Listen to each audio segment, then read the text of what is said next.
we are ready to go. Now, whoops.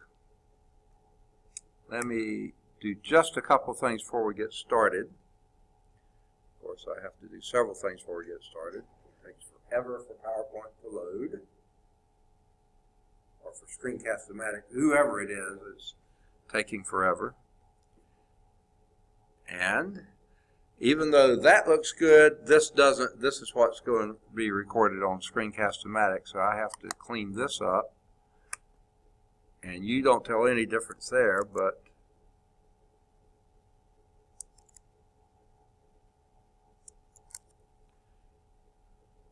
now we're ready to go. Okay, before we get started on this, let me hit a couple more things.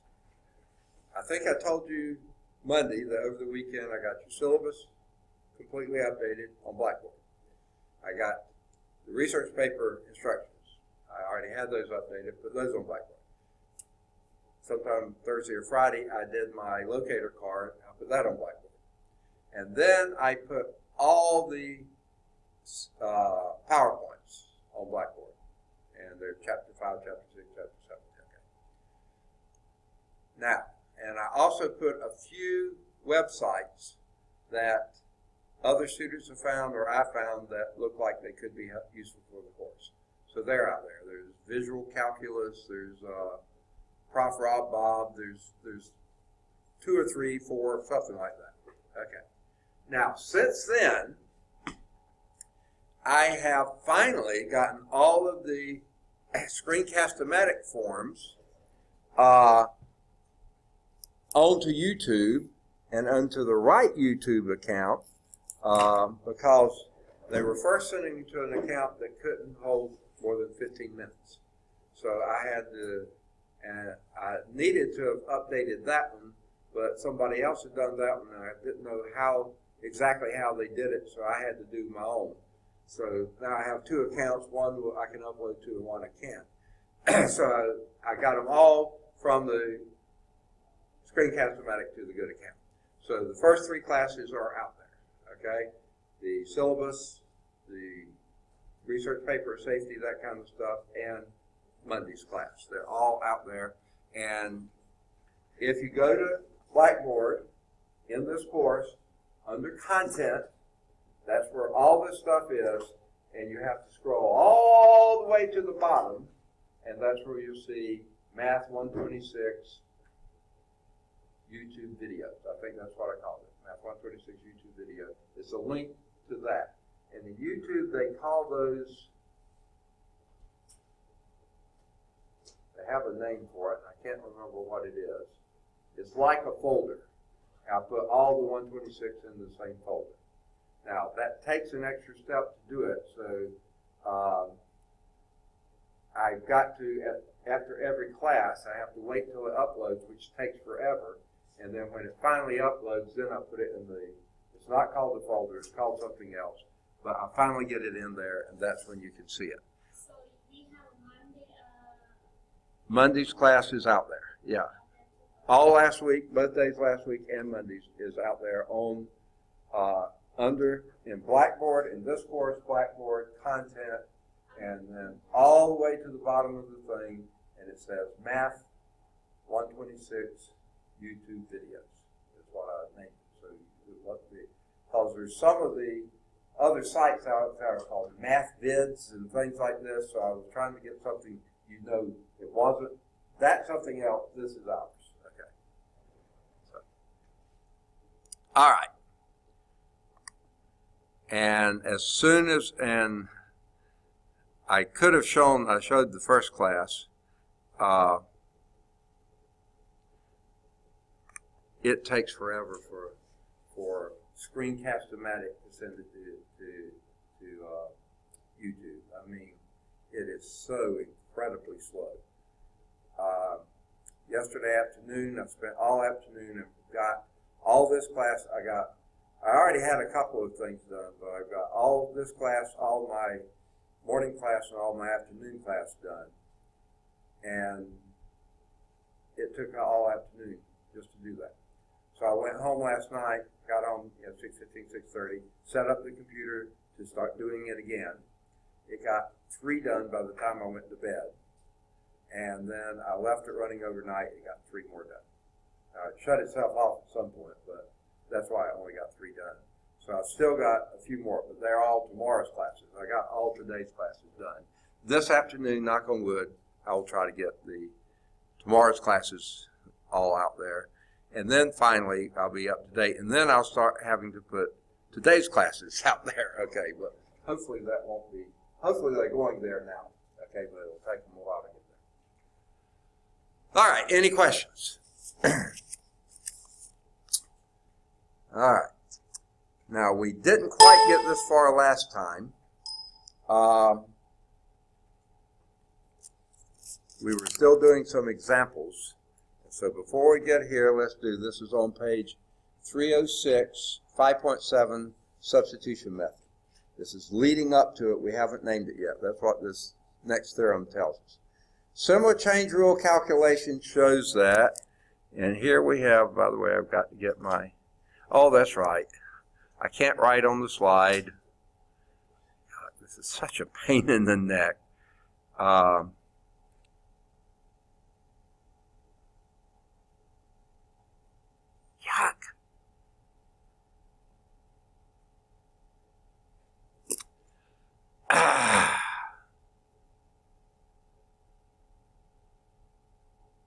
There.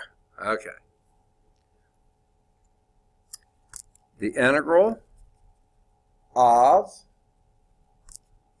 1 plus 3x squared times the cosine of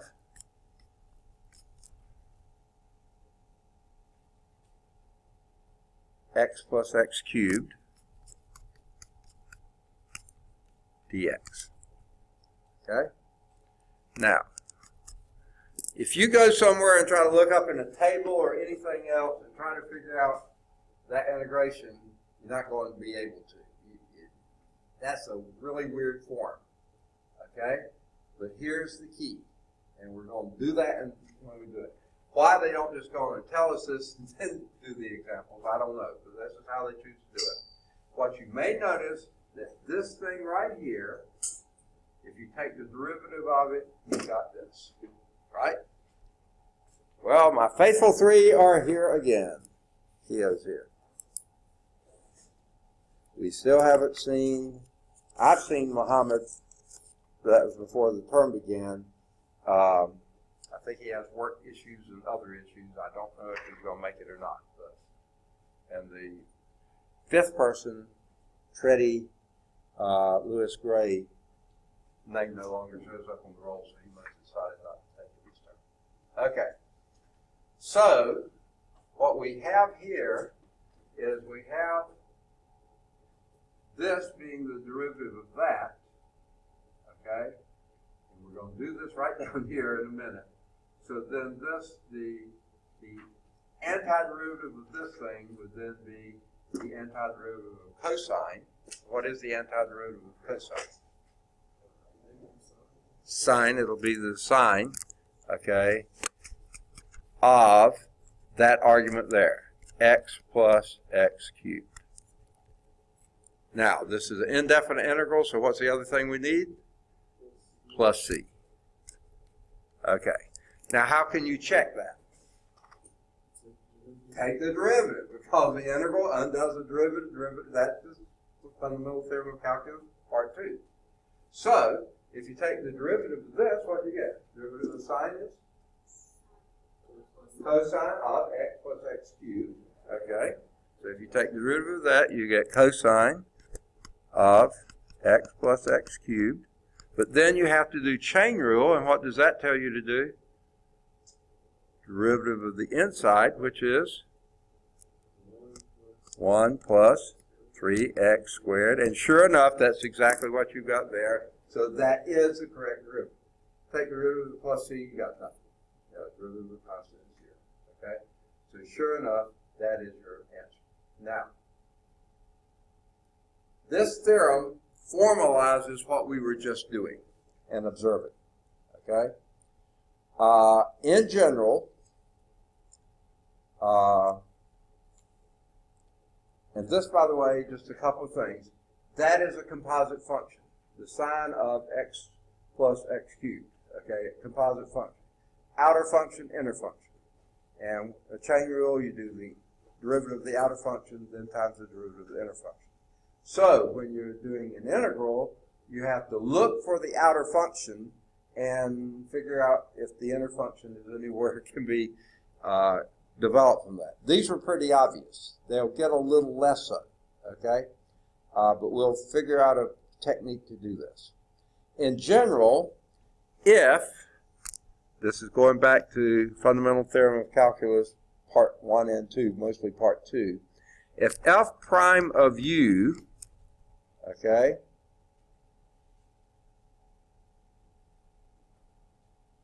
there it is, okay, is equal to some f of u, okay, now basically remember what this is.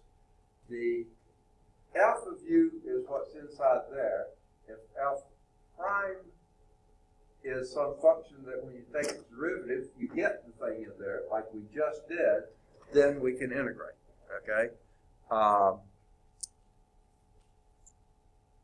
So let's write what this is saying. F prime is d of f of u du, okay? And what is that? And by the way, I'll try to put everything they put. Okay. All right. More than I wanted to erase. All right. F of u of x. X is the independent variable, u is the intermediate variable, and f is the function on the intermediate variable. Okay? All right. By the chain rule, the derivative of f of u of x is, here they go back to primes, f prime of u of x times derivative of u with respect to x. And they call it u prime of x, okay? And what this is, since your f prime is f, you can write f of u, and then u prime of x. Now, there's a part of me that doesn't like this notation. I like it because it's simple, but there's another part that I don't like, okay? First, to call this capital F prime, obviously that's with respect to u. But to call this u prime, that's with respect to x. So that's a problem to doing the primes. They're with respect to different things. So that's a little bit of an issue. I think they probably should have said d of f du times d of u dx. That would have been a little bit clearer, okay? And then you go on from there. Now, that's just being a little picky with the nomenclature, but let's, I'm going to do one thing here is erase that, and then I'm going to zoom in, and this is what I had before I forgot. I can't write on it when it's blown up. Here is the substitution method. If capital F prime of x is equal to little f of x, then the integral of little f of u of x du of x, in other words, derivative of u of x with respect to x, dx, this is equal to whatever your f was, not f prime, but f of u plus c. And that's exactly what we did in the previous examples. Okay? Now, this is a formal statement of it, perfectly correct, everything's right about it. To me, it's just not all that useful. Okay? So, what I want to show you is how we go about using this. Okay? Now, let's see if they have the next slide. They do. Let me get my pen back. All right. Now, before we get to that statement, let's do this one. Now, this is a pretty dumb-looking expression, but it's absolutely true, okay?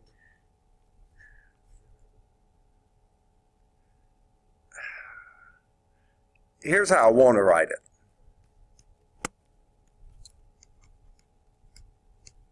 Now that's really dumb looking, isn't it? du dx is equal to du dx, right? Pretty obvious, right? Okay, now this isn't what you're doing, but if you think of it in this way, it works. Write that as a differential, which means move this part to that side. It's not multiplying by dx, because this is a symbol, but you're writing that differential equation as a derivative equation, and what you have is du is equal to du dx dx, okay? Now, that's a pretty simple type thing, especially from where it comes from. And then you take that one more step and write that du dx as u prime, and here you have du is equal to u prime dx dx. U prime x of x dx, okay?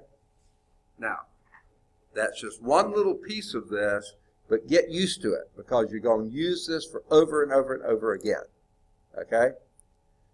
Now, you act as if you're canceling things out. You really aren't, okay? But you can think of it almost in that way. So let's go back to our first example, okay? And that first example was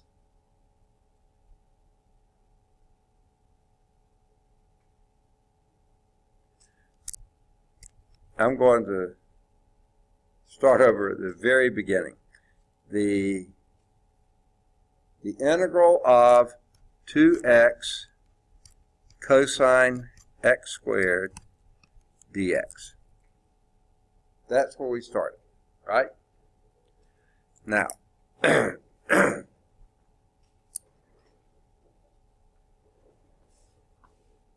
remember when we're doing derivatives using the chain rule, we did derivative of the outside function times the derivative of the inside function, right? Okay. So think inside, outside. All right. This expression here, find the most complicated part of that expression. That would be the middle part. So that's what we're going to focus on. That's your outside function. The inside function is going to be the x squared. So, and they've used u before. There's a reason they love using u. You can name it anything you want to except x. Okay? Don't name it x. But let's let u equal x squared. Okay? Find the innermost part of the most complicated function. Let that be your thing we're going to substitute. Okay? Then, once you've done that, then what is du? In other words, take the differential, which is like a derivative. What would that be? 2x dx. Remember, differential, you write the dx on the other side, right? Got it? Now, here's the magic. This thing right here, this du, is this thing right here, right? 2x dx. So now you can rewrite this in terms of u, losing your x, writing u. This would be the integral of cosine, right? And the x squared was u. Cosine u. And then your du is 2x dx du. Right? See? Choosing that innermost part, yeah, that's where it's going to get you there. You can do that integral, can't you? It's the antiderivative of cosine. Sine u plus c. Now we go and plug what u is. Sine of x squared. U is equal to x squared plus c.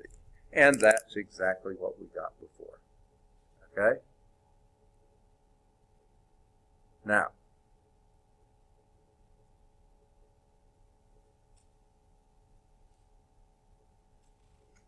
let's say we have,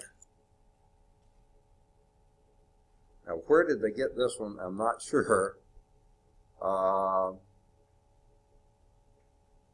but let's start with, we don't have the integral. I could make up the integral that would work, but they don't give it to you, so I'm just going to do it the way they do it. Let's just say our and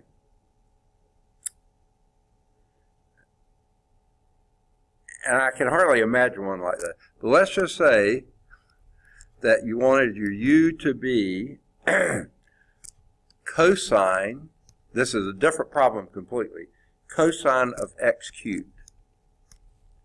What would your du be? Where the d went. Why is the d not writing? Is it writing up there? All right. The u wrote, but the d isn't writing.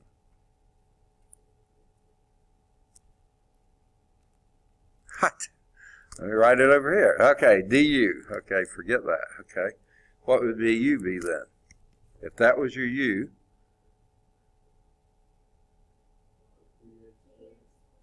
say that again. 3x, is that what you say? Yeah. Okay. It's going to have a 3x squared in it. I guarantee you that.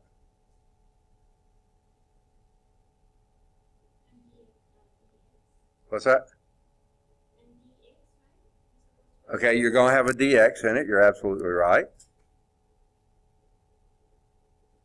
You forgot your big function. U is the cosine x cubed. So du has got to be the sine. Okay, you got to have the sine of x cubed in there. But it's the derivative of cosine isn't sine, it's negative sine. There you have it. Ooh, I feel like a dentist up here pulling teeth, you know. Okay. All right. Now I can't imagine a substitution problem. That's what you would substitute. I really can't. But I'm just giving you an example. If that was your u, then your du's got to be that. You got to do chain rule and the whole works. Okay? So, to me, that was a kind of ridiculous example to throw into you here. All right, now I think that leads to the next slide. Yes. Okay? And I'm going to blow this, not either, am I? Yes, I can. Okay. I'll blow it up for now. Boom! I blew it up. Okay. Here is, from that theorem, what your substitution method is. If you have an integral of some bigger function, and then somehow the derivative of the inner part of that big function is already in there, then, and this is exactly what we did, we let u be the inner part, f of u, that would be what you have here, and here we have our u prime, du dx times dx, that becomes your du. So this interval becomes, and that's exactly what we did with the cosine x squared. Yeah, that's what we wound up with. Now that equation is called a change of variables formula because you started integrating with respect to x and changed it with respect to u. When you do that, you're going to get your answer in terms of u, but you have to go back and put it back what u is or u are, u is in terms of x. Okay, because if they give you the problem in x, you might have to get to u's, but then you get back to x at the end because they want the answer in terms of x. So let's do one, and this is one pretty obvious, I think. I think I'll do it on this page. Okay? Evaluate this. The integral of 3x squared sine of x cubed dx.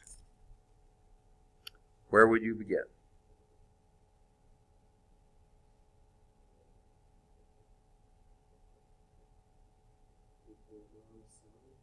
Again? Okay, sine is your big function. Start with the inner part of the big function. What's the inner part of it? X cubed. What would you want to call that? Let U, okay? You can name it anything you want to, but most of them call it U. Let U equal x cubed. Very good. Then, what's the next thing you're going to do? Du is equal to 3x squared dx. Now you looky here, and there you have your 3x squared dx. Oh, wow, isn't that nice? So let's rewrite that integral from in terms of x to in terms of u. Okay? That integral would then be, this part here is your du. So that'll be your du. That takes care of all this piece. Okay? What do you have left? Sine of, second? Okay, except you're changing from x's to u's. Sine u, okay, sine u, du. And I think we can all probably do that one, can't we? Antiderivative of sine? Is it? You're close. Negative cosine. Is it multiple choice here? Okay. Minus cosine u plus c. Because derivative of cosine is minus sine. So you do have to have that minus sign. But that gives you an answer in terms of u. Your question was in terms of x, so we need to get back to x. How do we do that? Substitute back in, and there it is.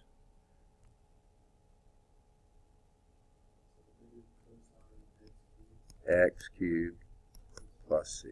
You got it. Okay. And if you wanted to check it, take a derivative of that, and I bet you get this. Yeah, derivative of minus cosine would be sine of x cubed, and then the derivative of chain rule of that would be 3x squared dx. Yes, done. I don't remember. Why is negative part of the cosine? Okay, all right. Here's what I say. Derivative of sine is equal to cosine.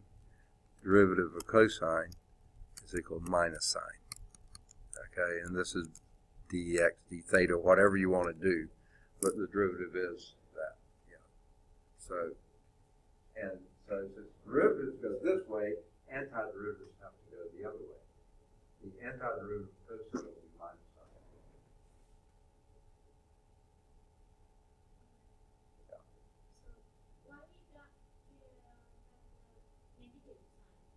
Because the antiderivative of sine, okay, the antiderivative of sine is a negative cosine. Move this minus here.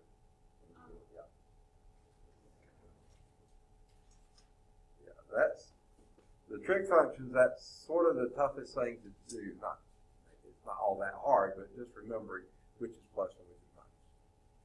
Derivative of your basic functions are always positive, and the derivatives of the cofunctions are always negative. So then when you're integrating, it goes the other way. Integrating a sine is going to be negative, integrating a cosine is going to be positive.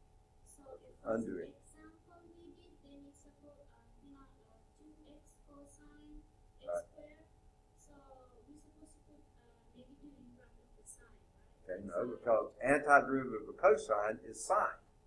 Antiderivative of cosine is positive sine. Yes.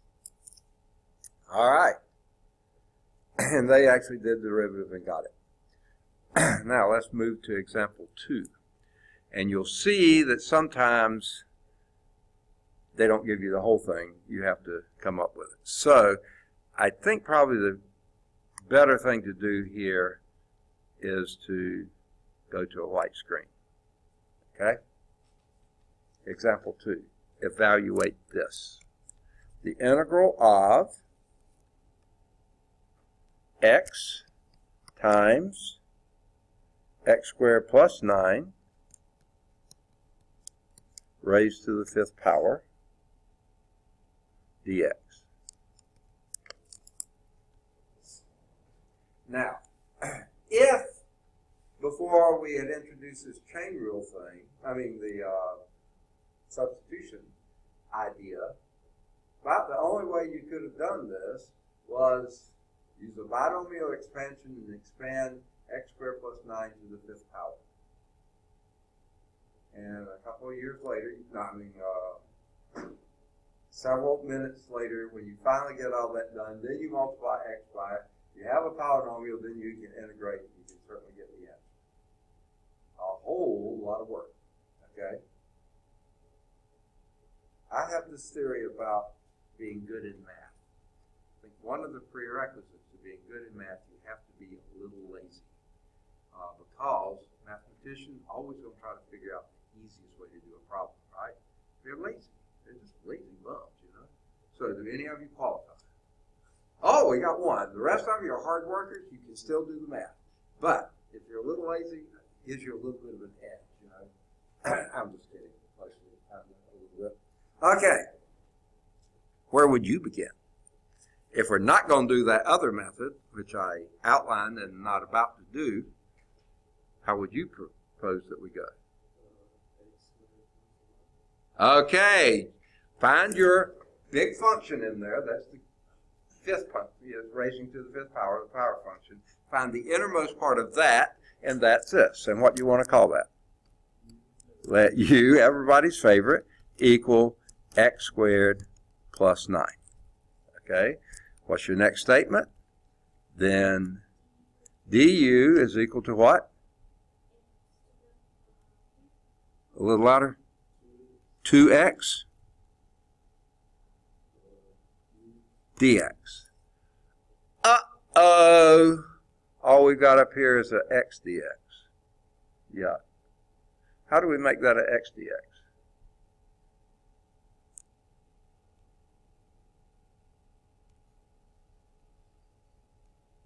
Divide by 2. Would that work? But you have to divide both sides by 2, right? So now we have a du over 2 is equal to x dx. All right? So if we're going to change the variable here from x to u, what we have now is that 1/2, this thing in here is 1/2 du. Let's take the 1/2 on the outside, because that's just a constant. You don't have to have that inside the integral. Then you have the integral, and what do you have inside the integral?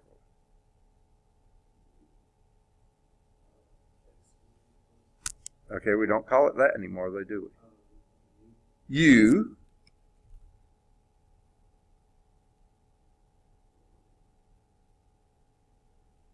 what? U2? No. U to the 5th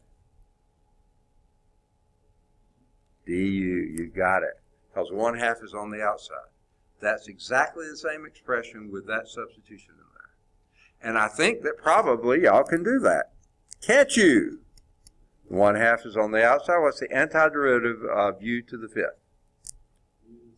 U to the 6th over 6. Perfect.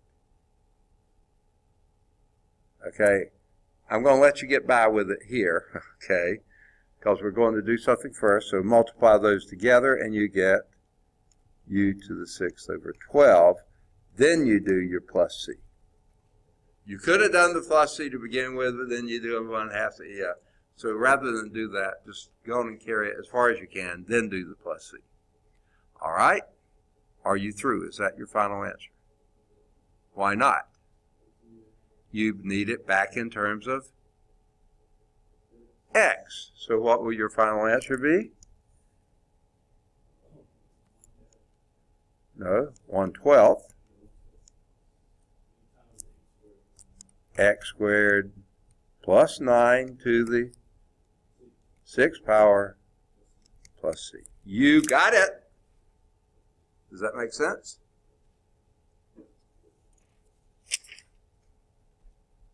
One 1/12 x squared plus 9 to the 6th power plus c. Yes?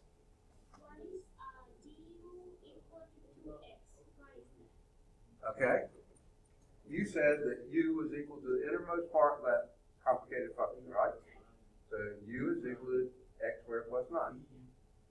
Take a derivative of u with respect to x. All you're going to do is du on this side, dx on that side. You write it as a differential derivative. that would be, what is the derivative of x squared? 2x dx.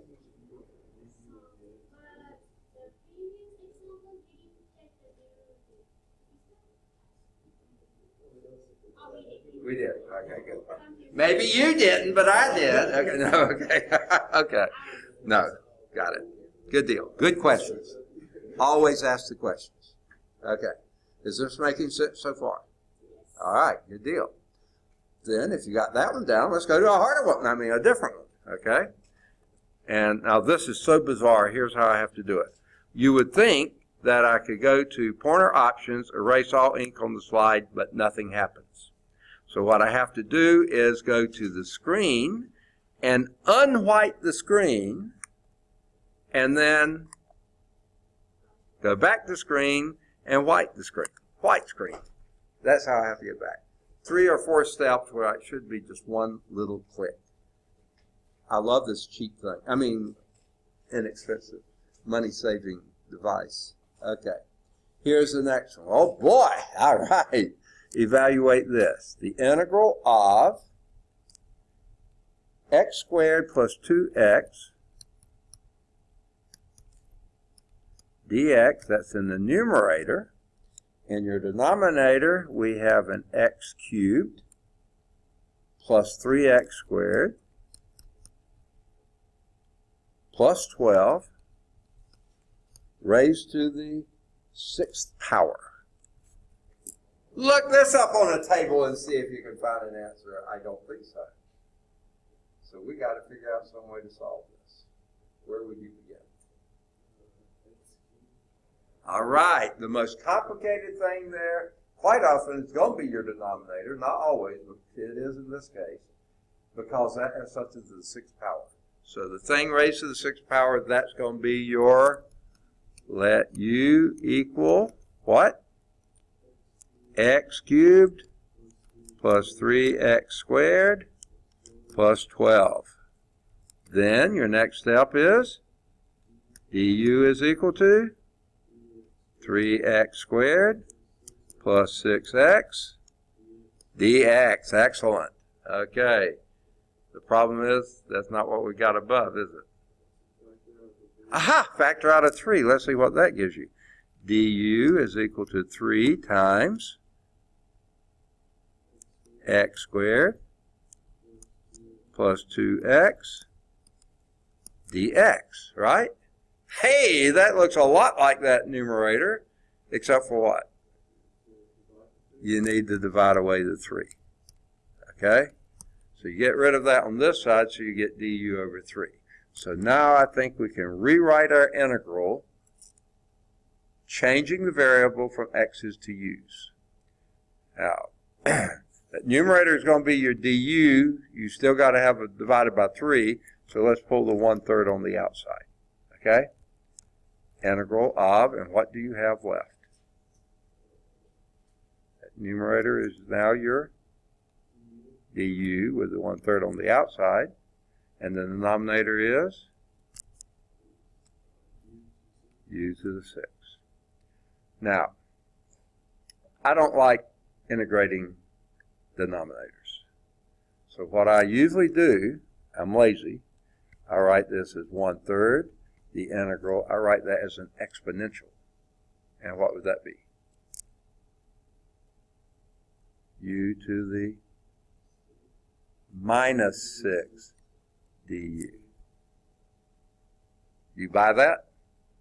Okay, well, I got some swampland down in Florida. I'll show you. No, okay. Now, what's the antiderivative of that? That's a 3. It's an ugly 3, but it's a 3. What would that be?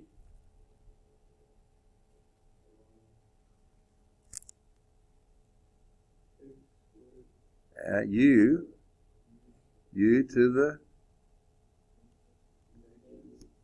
negative 5 over negative 5. And you can do your plus c. We can hold off on the plus c just a moment. So what we have from here is negative 1/15 u to the minus 5 plus c. Just need a plus c out there somewhere. Wait till you put everything else Okay, that's in terms of u. We want it in terms of x, but that's not a hard thing to do. What would that yield? Negative 1/15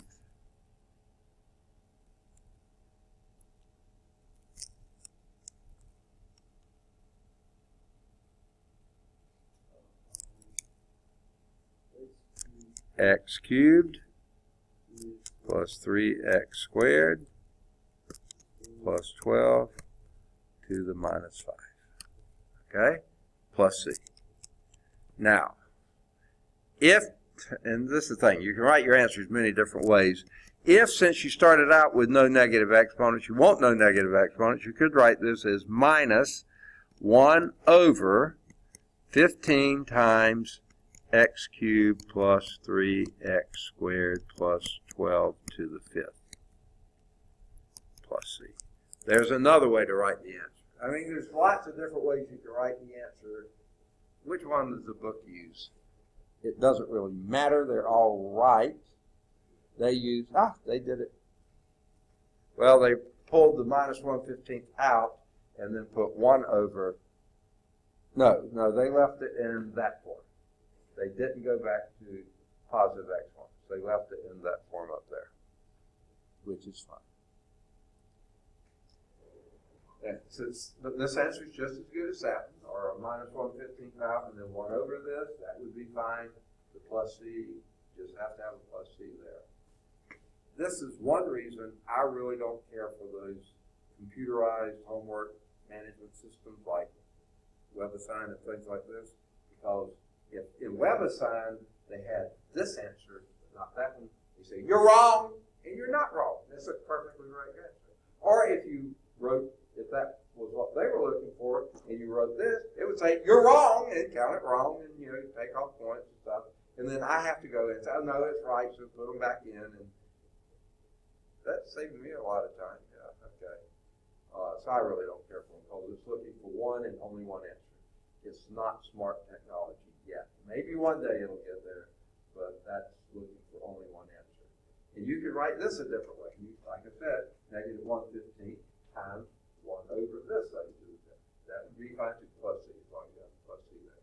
So there's bunches of ways you can write a perfectly correct answer, and yet if they're only looking for one, everything else is going to be marked wrong, which I find aggravating at least. Okay.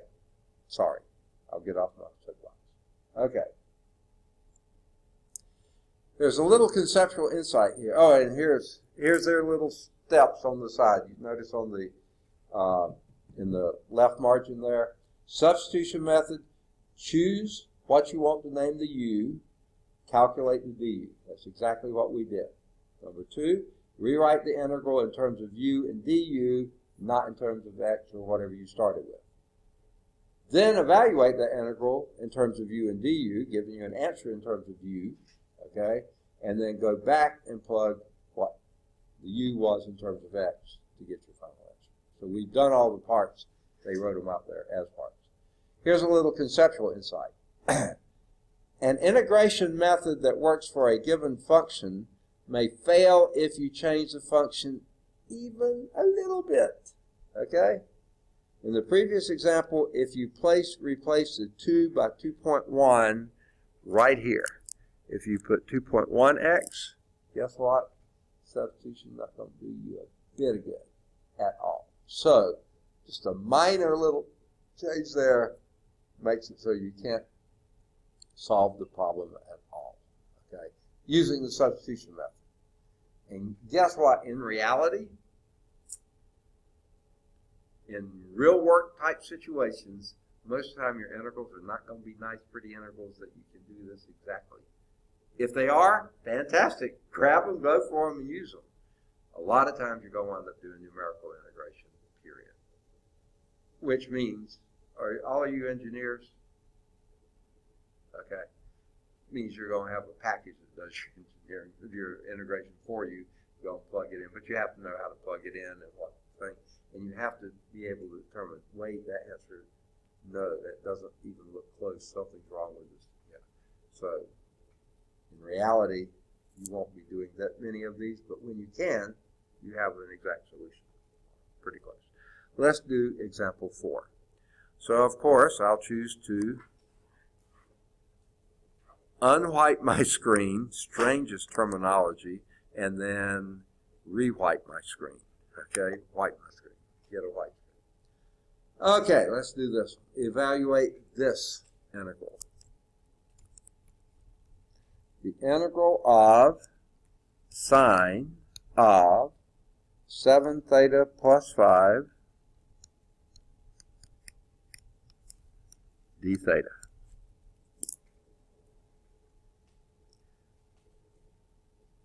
All those others have been really hard compared to this one. This one's pretty much a piece of cake, I think. What would you do? Let u equal what? 7 theta plus 5. Do you have to use Greek letters just because? No, you don't. Yeah. Okay, then du is equal to 7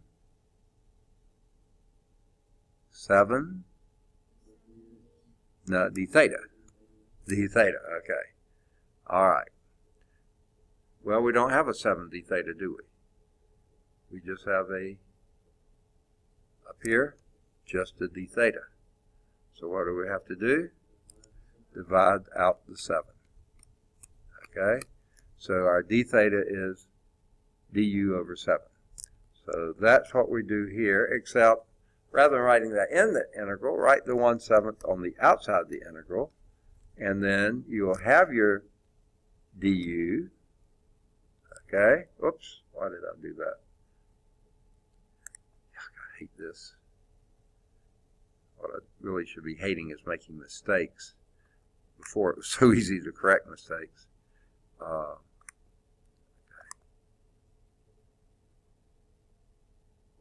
Okay. So what do we have on the inside? Sine of u du, right? Okay, because your du was d theta. D theta was du over 7, so we write down the du here, but put the 1 over 7 outside. And I think y'all can probably do this one, at least within a sign of it. What would that be? Say again? Negative cosine u. Okay, and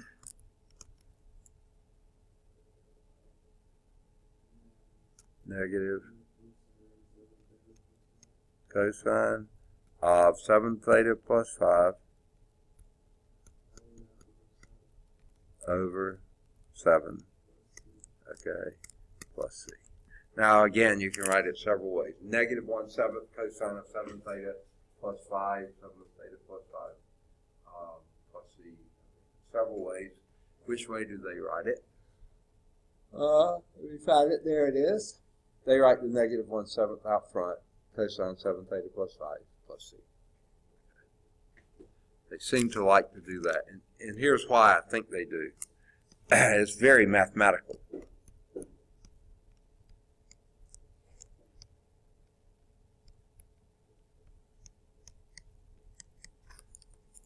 Here's why they write it like this rather than like this. The typesetter finds it easier to do that way. You know, that to me is the only reason. Neither answer is any better than the other, but I think the typesetter likes that better. I don't know that for sure. But. All right, good deal. Example 5. Y'all ready for it? So what I'll do is unwhite my screen and white my screen. Okay. Example 5. Here's an integral of e to the minus 9t dt. How would you begin? Let u equal what? Negative 9t. Then du is equal to negative 9 second dt. Exactly. But we don't want a negative 9 dt, we want a dt, so we'll divide out a minus 9. So, we'll rewrite this integral as what? Okay, negative 1 over 9 out front, e to the u du. Got it. And what's the antiderivative of e to the u du? E to the u. All right, that's not too bad. This is negative 1/9 e to the u. Okay? And you can go on and put your plus c if you want to. And this will be negative 1/9 what? Negative 9t plus c. If they wrote this some different way, I'm on the screen. No, they wrote it that way correctly. Very good. Any questions on that? Okay. Might take a little more room, so I'll unwhite my screen, wipe my screen, light my fire. No, that was something else. Okay.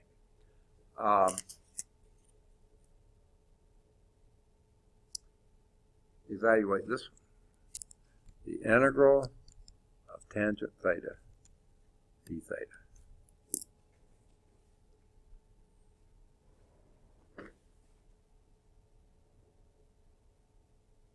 Huh?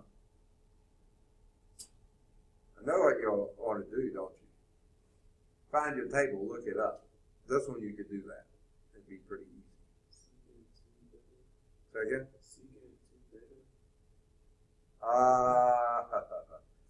Okay. Derivative of tangent is secant squared. Okay. Antiderivative, there's no function I know of when you take the derivative of it, you get a tangent. So, what do we do here? Why did they put it in this section? Here's why. Think trig identity. What is tangent theta? Sine theta over cosine theta d theta. You'll buy that, won't you? Okay. Now, which of these would you say the more complicated part of that function? The denominator, for sure. So, that might be what we choose. Let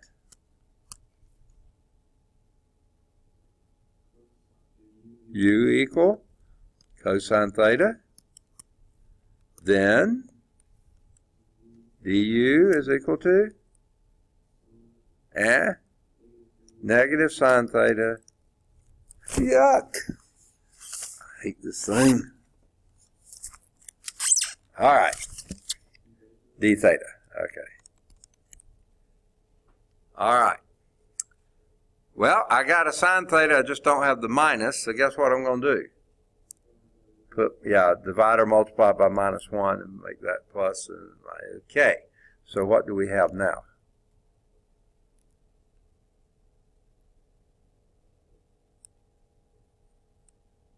Pull the minus on the outside and you have the integral of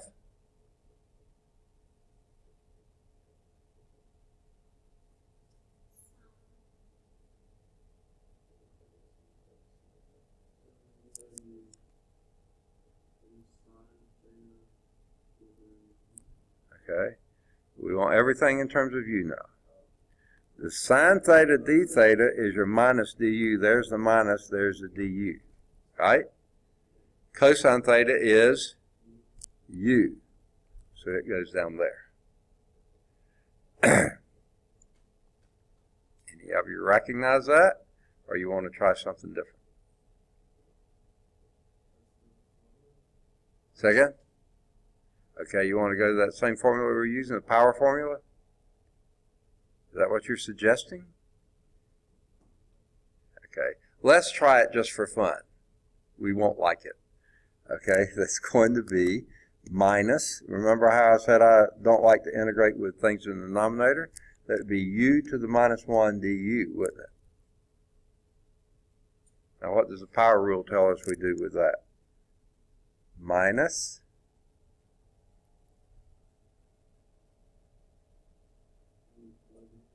antiderivative of u to the minus 1 du. U to the 0 over 0. That's a nice looking answer, isn't it? You never divide by 0. Not going to work. Okay? Must be something else. I don't believe that's going to do it, is it? All right.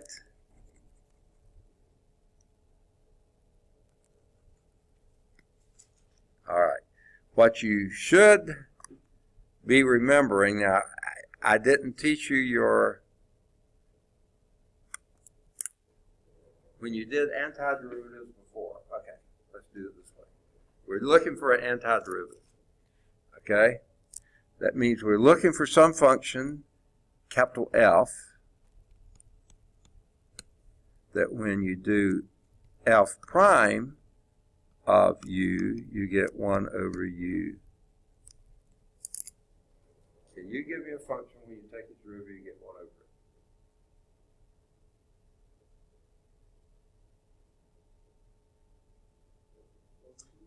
Huh?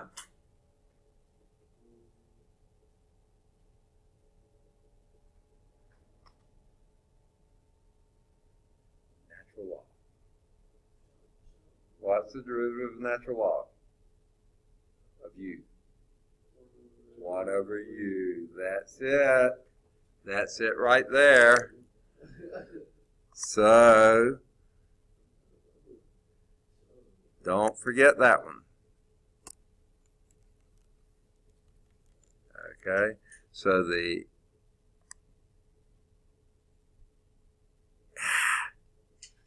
we go. Okay, so this will be minus log absolute value of u. You can put your plus c there if you want to. Why did I put absolute value signs there? You cannot take the log of a negative number, and you can't take the log of 0. Because if you remember how the log function looks, you had your axis here, it goes like that. Because log of 1 is 0. Log of anything between 0 and 1 is negative. But you can never take the log of 0 because there's a vertical asymptote there. You can't take that. You can never take the log of the negative number. So you have to put the absolute value there. So, are we through? We got to get back to theta, don't we? So that's going to be minus the log of cosine theta, absolute value of cosine theta, plus c. That's it. Okay, now, there is a little something you can do with that, and that's this. Now, I don't know how good your logarithm background is. That's the same as the log of absolute value cosine theta to the minus 1. You remember that? Yeah, a rule of logarithm, property of logarithm. Okay? So what is cosine theta to the minus 1? Yes, you're absolutely right. Okay? So this would be the log of secant theta. And you wanted a secant theta in there to begin with, didn't you, when that tangent was there? Except you were trying to square or do something else to it, but you weren't. Oh, and whatever left off. Plus c. Okay.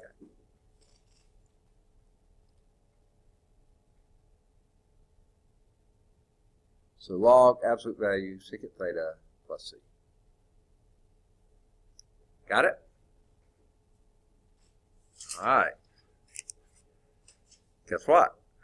They even get more complicated. Can you believe it? No, they just keep them challenging so you don't get bored doing the same thing over and over, right?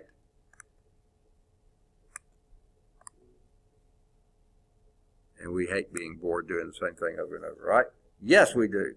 Okay, here's one.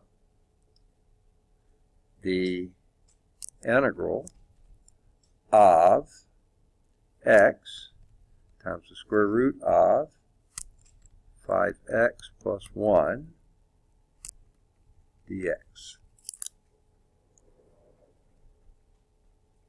Any first impressions of that? What you might? Absolutely. If I don't like doing denominators, I sure don't like doing roots, so let's write that to a power. So that'd be the integral of x times 5x plus 1 to the 1/2 power dx. Now you tell me what we got to do next. Okay, let's choose a u. U is, or u equal, what? 5x plus 1. I like it. Then du is equal to is 5 dx. Okay, like it. Good. And what? I can't hear you. Okay, we might want to do that. Let's divide by 5. And you have dx is equal to du over 5. Okay, now what? Say it a little louder. Okay, 1/5 in front of the integral. Got it. I just can't hear well.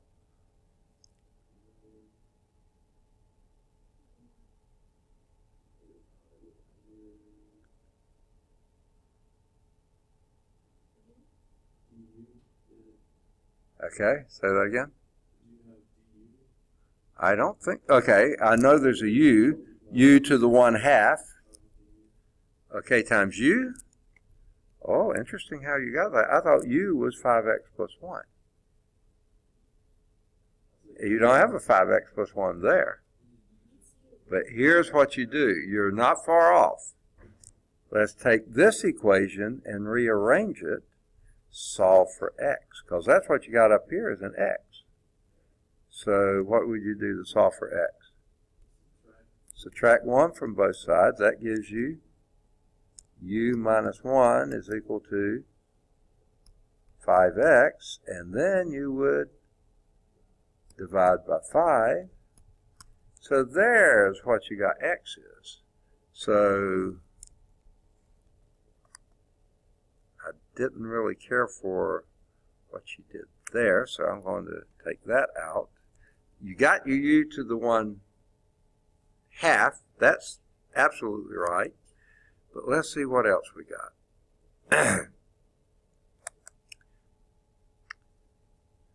I think we have another 1/5 in there, don't we? So that will make this out front a 1/25, because x is, and this is a u minus 1, isn't it? Then you have your du. Do you buy that? Okay. But where do we go from here?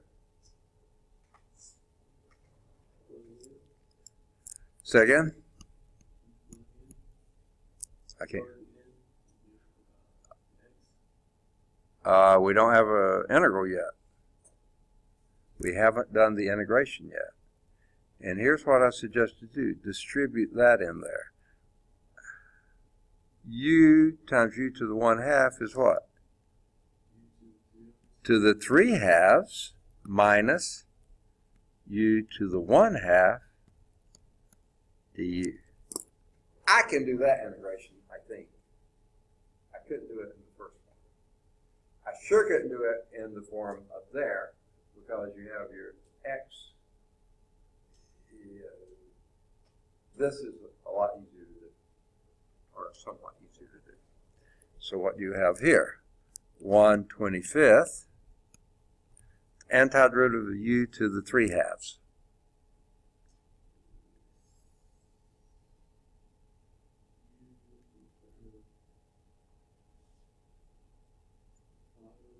Five halves, you're right, over 5 over 2, which I'm going to write as 2 over 5, like that, right? If you're dividing by 5 halves, you're multiplying by 2/5, right? Okay. Minus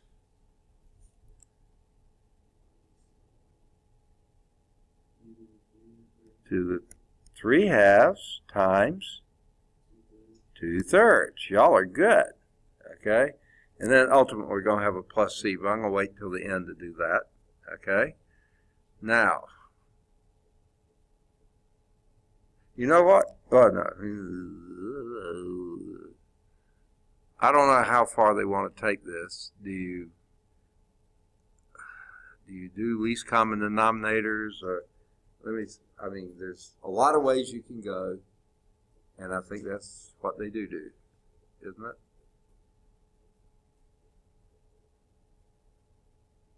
Yeah, I believe that's right. You see, we've got that next step. Next to the last step, we've got exactly what they've got, except they did 2/5 rather than 2u above it. But everything else is perfectly fine. I don't have my plus c there yet, but what they're going to do is multiply the 1/25 times both of those. So that will be 2u to the 5 halves over,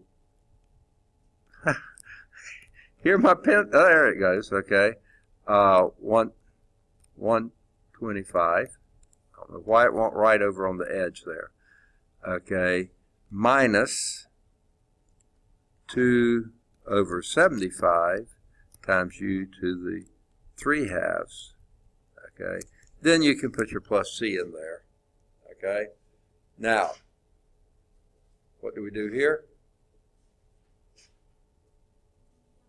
Plug back in for u, 5x plus 1, right? So it'd be 2 over 125 times 5x plus 1 to the 5 halves power minus 2 over 75 5x plus 1 to the 3 halves power plus c. Now that's a perfectly good answer, and that's exactly how they leave it. Okay? What I was wondering is how they wanted to deal with the fractions.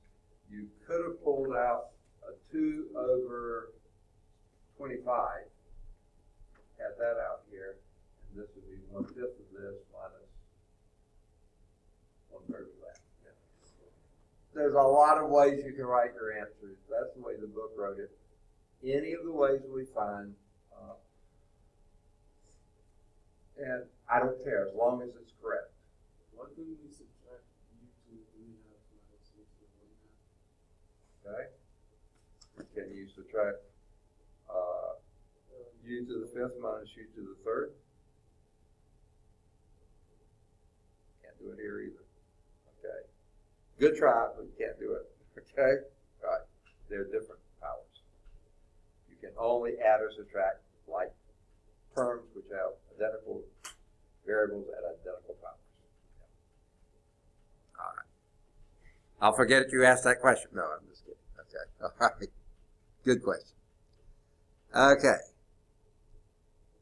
Now, what kind of integrals have we been doing exclusively so far? Yeah. Ooh, I left it off and y'all didn't say a word, did you? Oh, no, I didn't. Right there it is. Plus c. Okay. Indefinite integrals. Is there any difference if you have a definite integral? Besides you leave off the plus c? Well, there are some. Okay. And if you're doing the change of variables, which is what we're doing from x's to u's or theta's to u's or whatever, you can take it all the way and come back to the x's and then plug in the x's. Or, again, if you're a little bit lazy, you want to save a little bit of effort in writing and going back and forth several times, you can change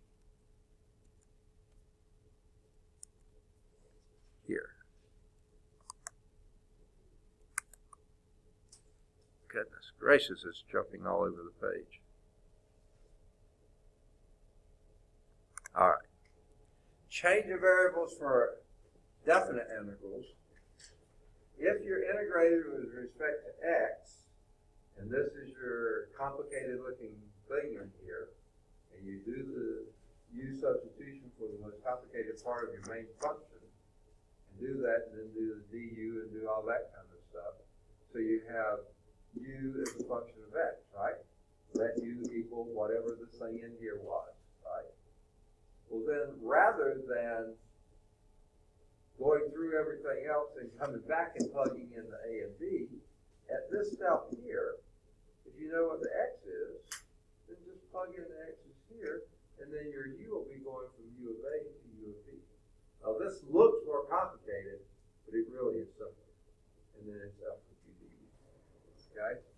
That's the generic way of saying it, but it's not really, to me, all that clear until we actually do something. Okay? And by the way, they every now and then will have these little proofs there, and you certainly can go through and read through the proofs. But since all of you are engineers, I have a feeling y'all are less interested in proofs than you are how to actually work problems, right? Yeah, okay, me too. Okay, I was a physicist, not a mathematician, so I'm a little more interested that way too. Okay, so let's do example 8. We may have room on this page, and since we're going to use that concept, let's do it. The integral from 0 to 2 of x squared times the square root of x cubed plus 1 dx. Okay? How would you start that problem? Second? Okay. Like that idea, leave it 0 to 2 because you're not changing your x's. X squared times x cubed plus 1 to the 1/2 power dx. Okay? I like that. Now what? Okay, what would you suggest the u be? Let u equal x cubed plus 1. Next step, then du is equal to 3x squared and dx. Okay, now divide 3. Okay, and I like that. You've now got your, so now we would have, coming down here, the integral. I'm going to leave off the limits for now. And what do we have? 1/3 on the outside.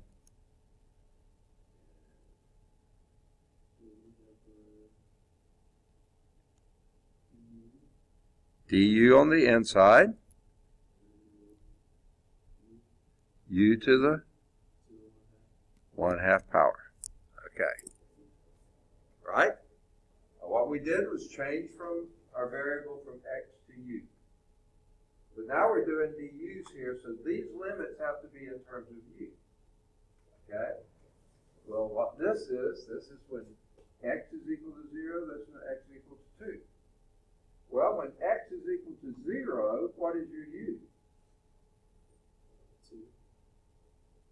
Try it again. X equals 0, what is u? 0 cubed plus 1. 1 plus 1, okay? So your u down here, corresponding to the 0, the u would be 1. And then when you plug a 2 in here, when x is 2, 2 cubed is 8. This will be 9. 2 cubed is 8 plus 1 is 9. That would be going from 1 to 9. Ha! I don't have to ever go back to my x's again. I can evaluate with my u's. Kind of like that. That was a pain having to go back to x's, wasn't it? No, he's a hard worker. No, I'm sorry. Okay, no. Okay, he's the lazy one. He would say, yeah, that's a pain. Okay. All right, what do we have? 1/3 of Antiderivative of u to the 1/2. U to the 3/2 times 2/3. Okay? Evaluated from 1 to 9. The u is going from 1 to 9. Just like x is going 0 to 2, u is going 1 to 9. Okay? Now I'm going to clean things up as much as possible. That would be a 2/9. Okay? Pulling out the 2, pulling out the 9. Okay? Now let's just evaluate the u to the 3/2 first at 9. And when you're doing 9 to the 3/2, which is easier to do first? Yeah, let's do the square root first and then cube it rather than cubing 9 and taking the square root of that. Lazy, okay? Yeah, I could tell. He is a lazy one, okay? He did it the easy way. Take the square root first. Square root of 9 is 3. Cubed is 27. 27 over 3 is? No, I already pulled out the 3. That'd just be a 27. Okay, sorry. Almost forgot that.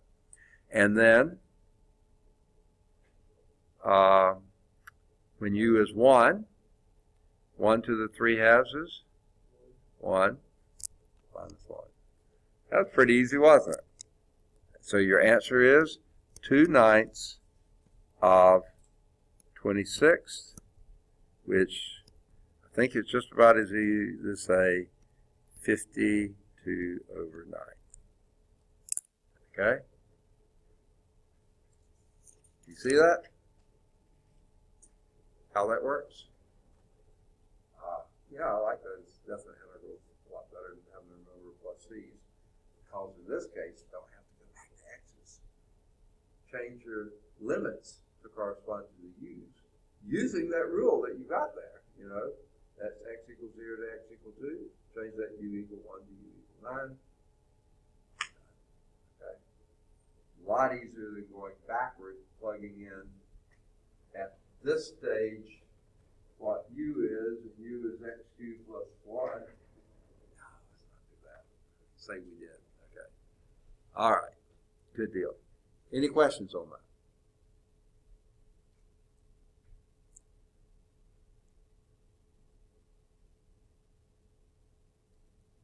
Okay.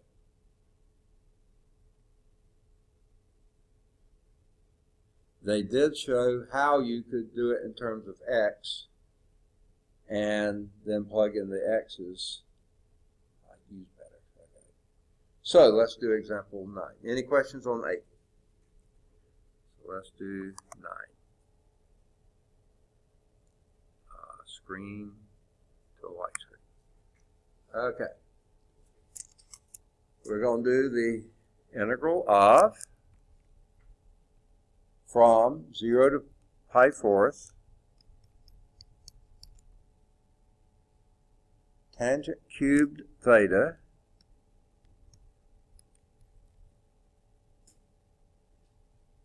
secant squared theta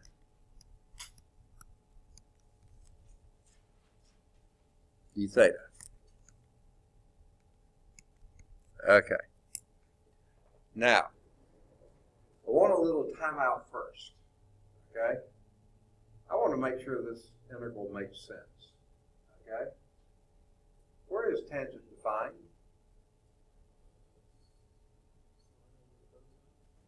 Okay, it is sine over cosine. What's the problem there? Cosine being 0 where?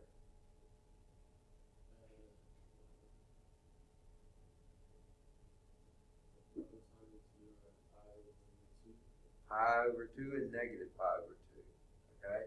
So that tangent is not defined as negative pi over 2 or any half pi, okay? Well, guess what? We're between 0 and pi fourths. So it's not at negative half pi, it's not at half a pi, 0 to pi fourths. Yeah, it's defined in there. And by the way, secant's the same way, because secant is 1 over cosine. So you have to exclude your 1/2, your pi halves. But you have. It's only going 0 to pi fourths. If you crossed one of those, if that was 0 to pi fourths pi, hang it up, Jack, because no way you can integrate that. But this one you can. Okay. Just a little thing to do. That was a diversion, actually, because I didn't want us to get to the, no. Okay.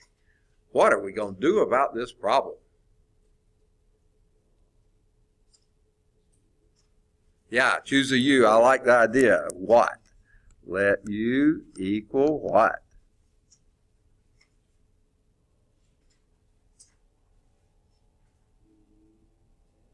Second? I think he guessed well. Tangent theta. Again, take the most complicated thing, the innermost function, which would be, I think, tangent theta. Why do I say that's a pretty good idea? Because guess what? Then du is equal to is what? If you need them. Second?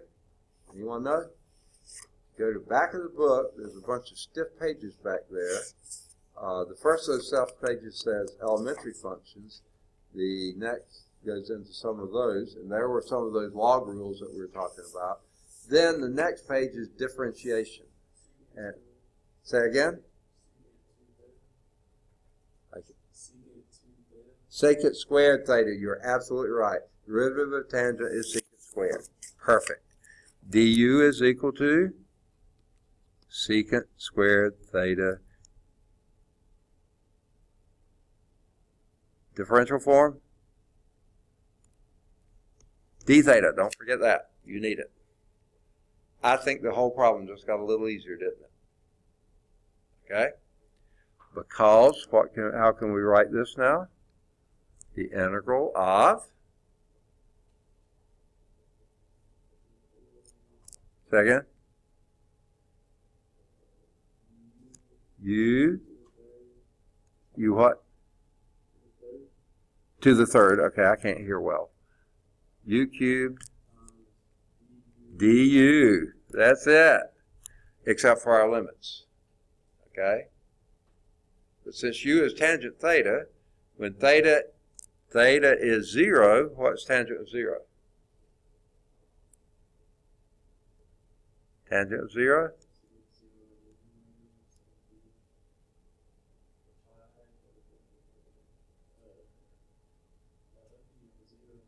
0. You're absolutely right. Do y'all think in terms of graphs? Okay, that's what I was thinking. If you picture the graph of a tangent function, remember at a vertical asymptote at minus pi has, a vertical asymptote at positive pi has, and it went like that. Remember? So tangent of 0 is 0. Okay? So that's a 0. How about when theta is pi fourths? What is tangent of pi fourths? Second? 1. You're absolutely right. Boy, this whole thing is looking a lot better to me, isn't it? Okay? What do we do from here? Is what? Well, you have to integrate first and then plug in. What's your integral? Say it a little louder. U to the fourth over 4 evaluated from 0 to 1. You know, I think even I can do that. What would that be?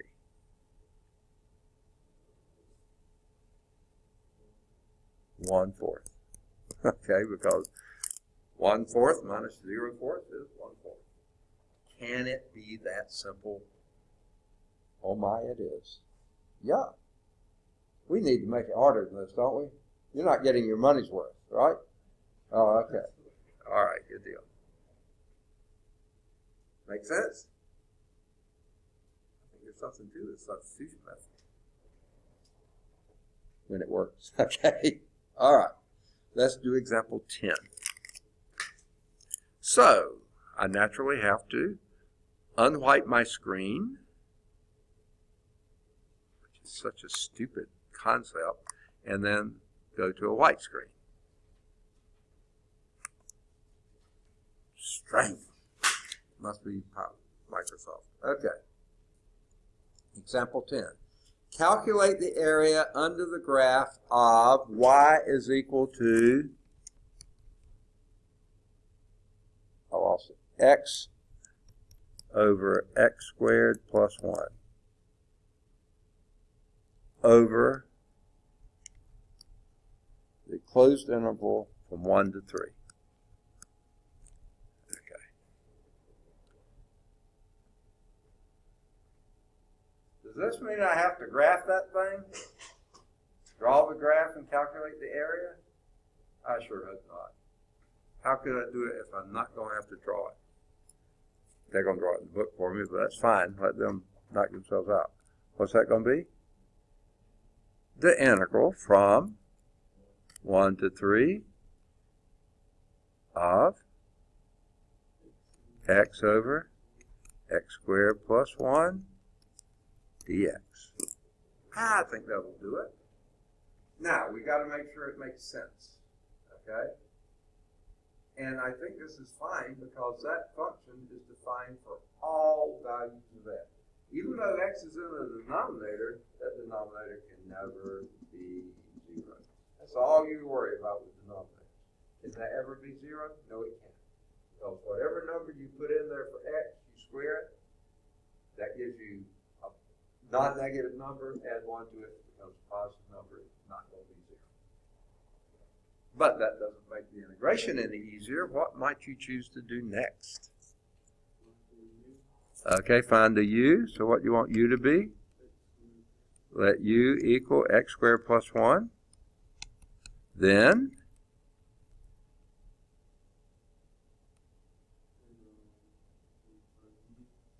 second, du is equal to 2x. 2x dx, okay, good. And then divide by 2 because we don't have a 2x dx, we just have an x dx. So that will give us our, okay, and now we rewrite that integral to be what? Okay, there's a du here with a 1/2 on the outside, got it, over u. Okay? Now, with the problem that we still have to mess with our limits. But that's not bad. When x is 1, what is u? 2. When x is 3, what is u? Second? 10. You got it. Y'all are good. Okay? Now, that will be 1/2. Oh, there they go. I hate this mess. I hate this mess. I hate this mess. Okay. I try to use that as a prop so I can write on the screen better.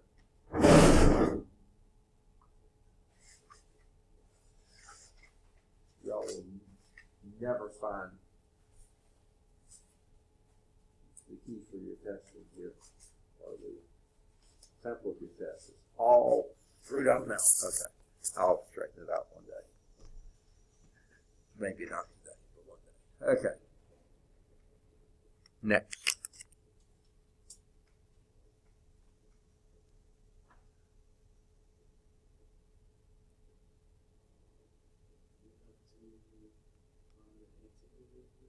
Antiderivative of du over u is?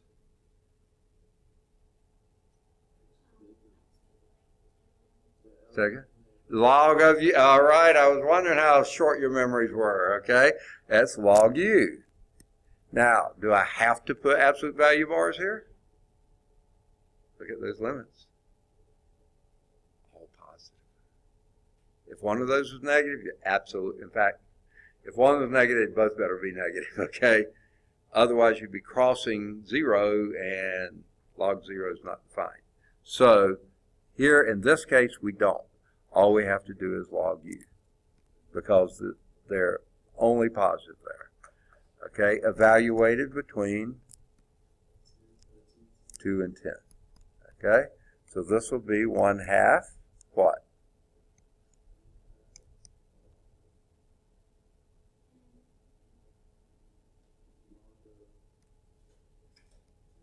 (10 minus log of 2).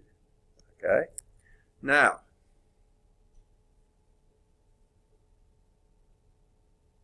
yeah, remember one of the properties of logarithms? A log of a quotient is the difference of the logs, right? So this would be the same as 1/2 of log of what? 10 over 2. Is that what you said? And what's that? Log 5. You got it. All right, with no plus c's because that's a definite integral. And strangely enough, and I want someone to do with the calculator. So I'm going to pull out a calculator. Calculate what 1/2 log 5 is. Okay, 80 what? 47 blah, blah, blah. Look how the book did it. They did 1/2 log 10 minus 1/2 log 2, and then they calculated that. Oh, huh? Yeah, it's the same answer. Why in the world did they write it so bizarrely? Okay, that's much more concise. Oh, no, we finished the section? Oh, can you believe it? We were having so much fun. Do you need to do, oh. Was it? No, we started in the middle of this. Okay, never mind. My other class, okay. You want to do the preliminary questions or not? You find those helpful? Say again? Not really? So don't mess with them, or do you find them helpful? Up to you. I don't care. Skip them? Huh? Let's do them, okay? I'm going to go and have to unwhite my page screen and then go to a white screen. Strange. Okay. Which of the following integrals is a candidate for the substitution method? Okay. Here's one integral. This is the A one. 5a to the fourth, x to the fourth, sorry, sine of x to the fifth dx. Would that be a candidate for substitution method? Yes, absolutely, because derivative of the inside is that outside, or related to it anyway. That was the A part. Yes, I can't write the A. Let's do the B part. The integral of sine to the fifth x dx. Cosine x. Oh, sorry. I wasn't.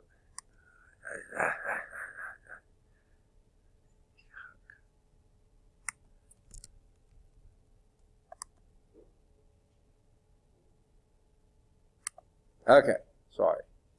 Cosine x dx. Candidate for substitution method? Second?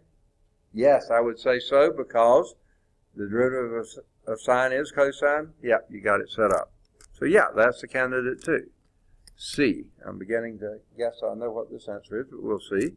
The integral of x to the fifth sine x. That's a sine x, not, I don't know what that is, okay? Is that a candidate for the, no, I don't see any way that's going to be helpful whatsoever, okay? Now let's just check to make sure our thinking is right by going to the back. This is 5.7, preliminary question. A and B, yes. C, no. Okay. Number 2.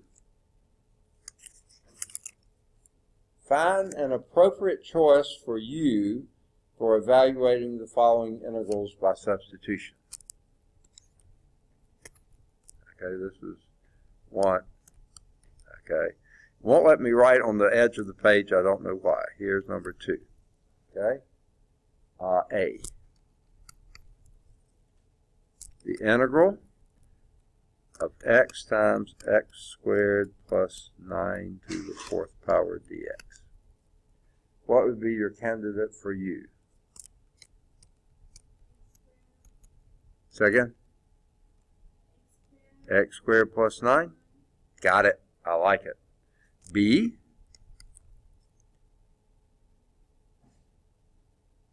The integral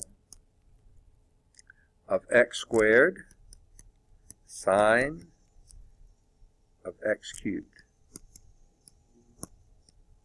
Second, let u equal x cubed. I like that one too. C, integral of sine x cosine squared x dx.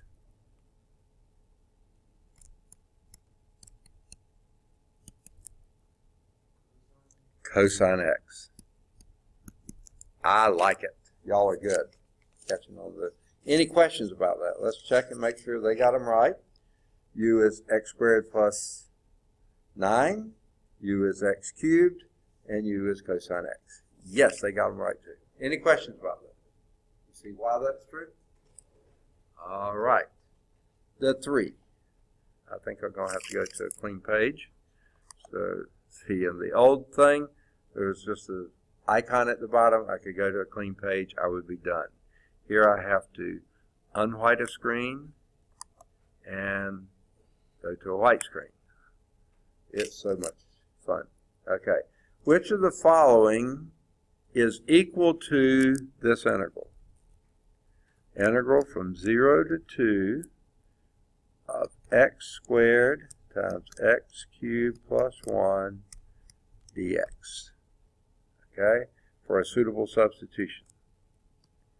A would be 1/3 the integral from 0 to 2 of u du. B would be integral from 0 to 9 of u du. And C would be 1/3 the integral from 1 to 9 u du. Which one of those do you think might be the equivalent integral once you do a substitution? Second?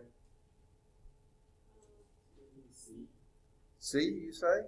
That means yes in Spanish? Okay, yeah, okay. C, yeah, okay, C. I believe you're right. Why wouldn't A work? There's a 0. You haven't changed your limits. This is supposed to be U's, and that obviously that can't be the X's, and you do a substitution, it won't be the same U's. Okay? This one, why wouldn't that B work? Because your U would be 3x plus 3x squared. You only have an x squared, so you need a 1/3 out front. You don't have the 1/3. That has a 1/3 plus the right limits. Done. Yes, you're right.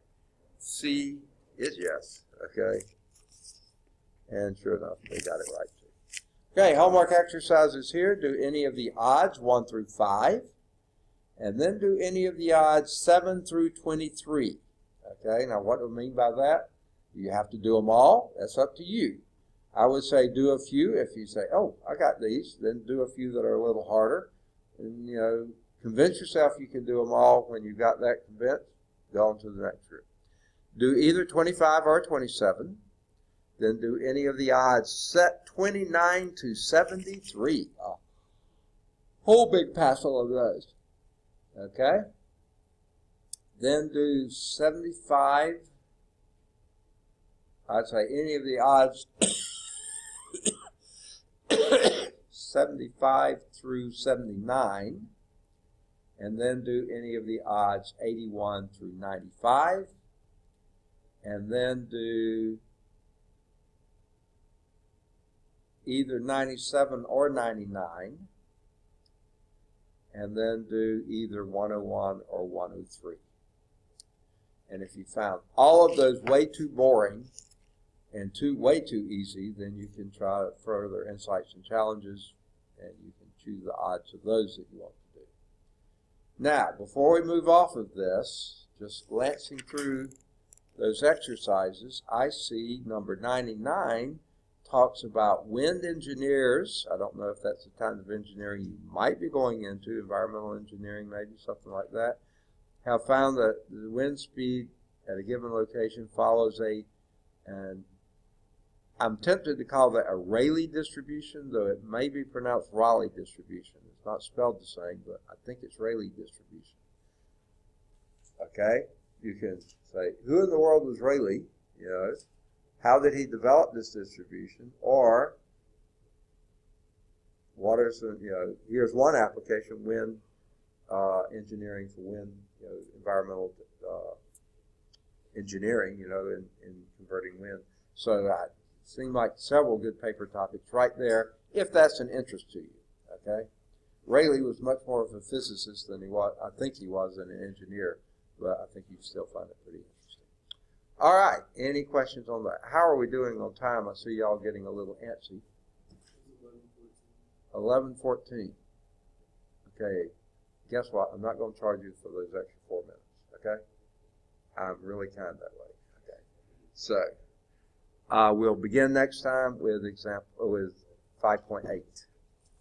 So I'm going to shut down this, if I can get my cursor to show. Oh, there it comes.